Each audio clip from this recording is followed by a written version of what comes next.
¿Tú cómo ves la democracia representativa que tenemos en México? Porque digo, estamos muy acostumbrados a nuestro sistema, pero Claro, pues hay otros, ¿no? No es el mismo. sí. Hay distintos modelos, quizás otros funcionan más, quizás otros funcionan menos. Ahora sí que depende mucho del país, de cómo se implementa. Pero tú cómo ves el sistema actual, o sea, ¿crees que funciona? ¿Crees que es mejorable? ¿Cómo lo podríamos mejorar o cómo ves tú esa parte también? Claro, es muy mejorable. O sea, y voy a hablar de tres tipos de democracias. Voy a hablar de la democracia representativa, que es la que tenemos. Voy a hablar de la democracia directa y voy a hablar de la democracia performativa. Entonces, la representativa es la que ya tenemos y que tenemos diputados y los 500 diputados federales y los 128 senadores y un presidente y la chingada, ¿no? Nada más para que sepamos a qué nos referimos con eso.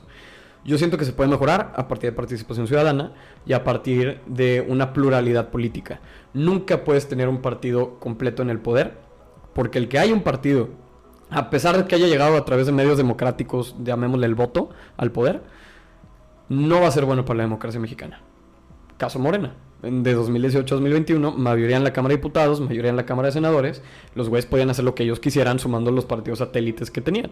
Entonces, en ese sentido, sí, fue un voto democrático, pero fue un voto casi que nos terminó dando un fin antidemocrático en ese sentido, Sí. porque ya no existe la pluralidad de opiniones.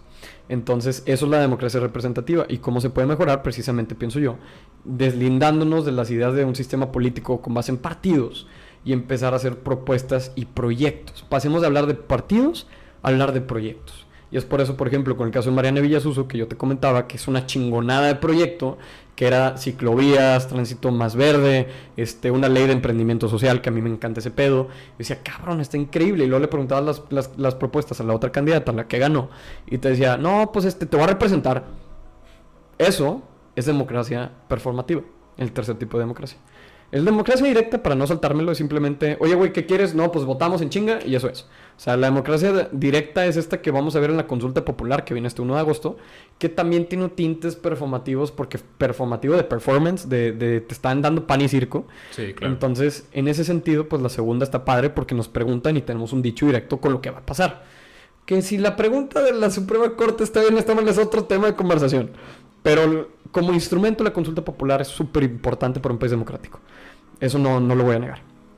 Y el tercer tipo, la democracia performativa, es la que yo creo que se utiliza mucho por líderes populistas, como el caso de Andrés Manuel López Obrador, que tiene una aceptación increíble y el güey dice y se hace. O sea, el vato se rompe todas sus responsabilidades presidenciales, se sale de sus atribuciones y empieza a decir que la Suprema Corte va a hacer esto cuando hay independencia del Poder Judicial y del Poder Ejecutivo, ¿no? Entonces el balance de poderes se empieza a afectar, se baja la calificación crediticia del país, sube el riesgo país, entonces son cosas bien cabronas. Pero en general yo creo que se puede mejorar todo a través de una mayor participación ciudadana y una participación ciudadana que no se queda a lo mejor simplemente en informarse, sino una participación ciudadana, por ejemplo, de tomar las instituciones autónomas. ¿A qué me refiero con esto? Las instituciones autónomas, su nombre oficial, son los organismos constitucionalmente autónomos, que son el Instituto Nacional Electoral, el INE, el Instituto Nacional de Acceso a la Información, el INAI, el Instituto Federal de Telecomunicaciones, el IFT, etcétera, ¿no? Todos ellos tienen comités ciudadanos. Entonces tú te puedes meter como consultor ciudadano del INE, consultor ciudadano del IFT, consultor ciudadano del INAI. Y precisamente a mí me gustaría en un futuro terminar siendo un consultor ciudadano, a lo mejor del INE, que es algo que a mí me fascina, me encanta la materia electoral. Entonces me fascinaría poder trabajar ahí y aportar. Ahora, hay puestos voluntarios y hay puestos de paga, ¿va? Pero pues también al final de cuentas trabajarías en gobierno y trabajarías hacia una mejor transición, a lo mejor de la democracia. Entonces hay muchas formas de participar, tanto en vía laboral como en vía de activista. Y no hemos hablado del activismo. Y aquí, por ejemplo, pues citar a Greta Thunberg, la mejor activista que ha habido en recientes años, y ella prácticamente cambió la conversación del cambio climático completamente. O sea, desde su cara haciéndole jetas a Donald Trump, desde ella participando en el Conference of Parties, que es la junta más importante que existe para el Paris Agreement, que es el Acuerdo de París. Ella vino a revolucionar cómo hablamos de política ambiental. Entonces, individuos personificados, a lo mejor como deidades, ponle tú, que es el caso de Andrés Manuel o el caso de Greta Thunberg, pues está cabrón, porque son individuos que empujan el cambio simplemente con su palabra. Sí, sí. Y esa es otra forma que podemos mejorar la democracia representativa que tenemos, que yo pienso que es muy buena, pero que se puede mejorar. Pues sí, es todo un tema, ¿no? Ahora sí que Se dice fácil, ¿no? Es que el sistema debería cambiar o hay que cambiar el sistema, pero pues es un proceso Claro, generacional, ¿no? O sea, no es algo de un día para otro y menos este tipo de cosas. claro. Que quizás también por eso la gente luego se desespera, ¿no? Es de que, piensa que México ya se va a convertir en Venezuela y la cosa. Nah, es una Pero pendejada. pues los cambios yo creo que verdaderos toman tiempo y quizás ya, o sea, no se ven inmediatos, no se ven ya cuando volteas para atrás y dices, Exacto, es lo que te iba a ajá. comentar. O sea, los cambios grandes suceden ayer. Es a lo que voy. Porque los cambios se van haciendo, se van haciendo, se van haciendo con pequeñas cosas que no te vas a enterar. Y de la nada, güey, ya estamos hablando del aborto que se va a legalizar en más estados, ¿no? O sea, desde 2018 han habido, por ejemplo, 3 estados que ya lo legalizaron. Y en 2017, compadre, te apuesto que ni tú ni yo nos acordamos de una marcha pro feminismo. Entonces, ahí hubieron personas, yo me acuerdo mucho de un caso que empezó en Monterrey, la primera marcha LGBT, en 2017, que eran 6 güeyes, 6 personas.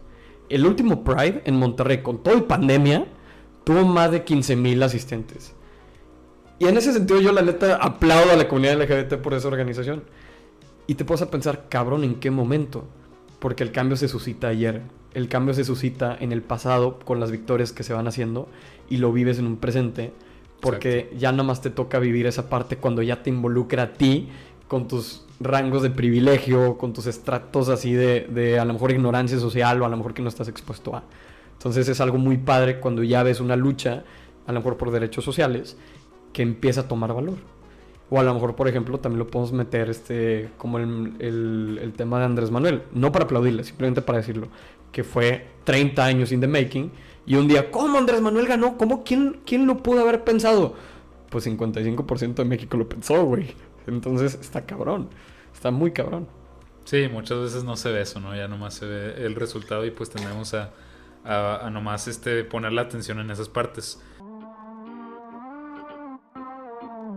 It's curiosity as to where we are, what we are.